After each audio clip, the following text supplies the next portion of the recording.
लड़कियों के स्कूल में आने वाली नई टीचर खूबसूरत और शैक्षणिक तौर पर भी मजबूत थी, लेकिन उसने अभी तक शादी नहीं की। सब लड़कियां उसके इर्द गिर्द जमा हो गई और मजाक करने लगी कि मैडम आपने अभी तक शादी क्यों नहीं की। मैडम ने दास्तान कुछ यूं शुरू की। एक महिला की 5 बेटियां थी। पति ने उसको धमकी दी कि अगर इस बार भी बेटी हुई तो उस बेटी को बाहर किसी सड़क या चौक पर फेंकाऊंगा। ईश्वर की मर्जी कि छठी बार भी बेटी पैदा हुई। पति ने बेटी को उठाया और रात के अंधेरे में शहर के बीचों बीच चौक पर रखाया। माँ पूरी रात उस नन्ही सी जान के लिए दुआ करती रही और बेटी को ईश्वर के सुपुर्द कर दिया। दूसरे दिन सुबह पिता जब चौक से गुजरा तो देखा कि कोई बच्ची को नहीं ले गया। बाप बेटी को वापस घर ले आया। दूसरी रात फिर बेटी को चौक पर रखाया, लेकिन रोज यही होता रहा।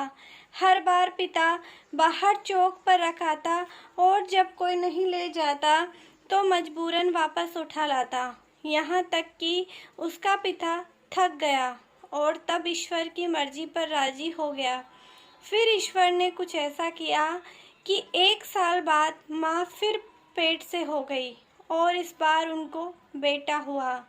लेकिन कुछ ही दिन बाद बेटियों में से एक की मौत हो गई।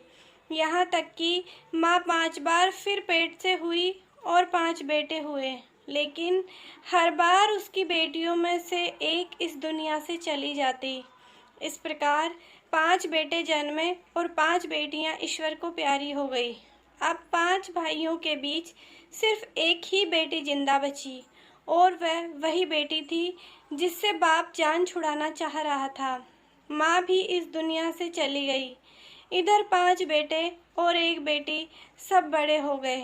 टीचर ने कहा, पता है वो बेटी जो जिंदा रही कौन है? वो मैं हूँ। और मैंने अब तक शादी इसीलिए नहीं की क्योंकि बाप इतने बूढ़े हो गए हैं कि अपने हाथ से खाना भी नहीं खा सकते और कोई दूसरा नहीं जो उनकी सेवा करे। बस मैं ही उनकी खिदमत किया करती हूँ।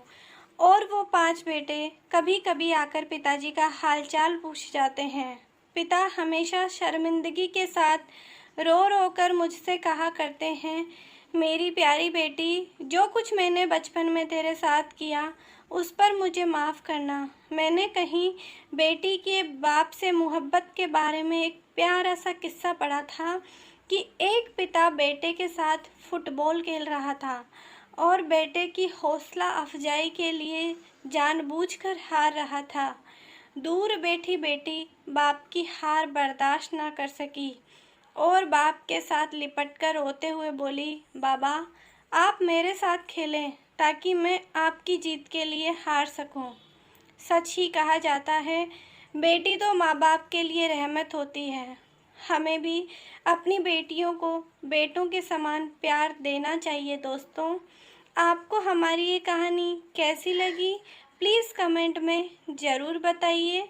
दोस्तों, प्लीज़ लाइक एंड सब्सक्राइब करना मत भूलिए। Thank you.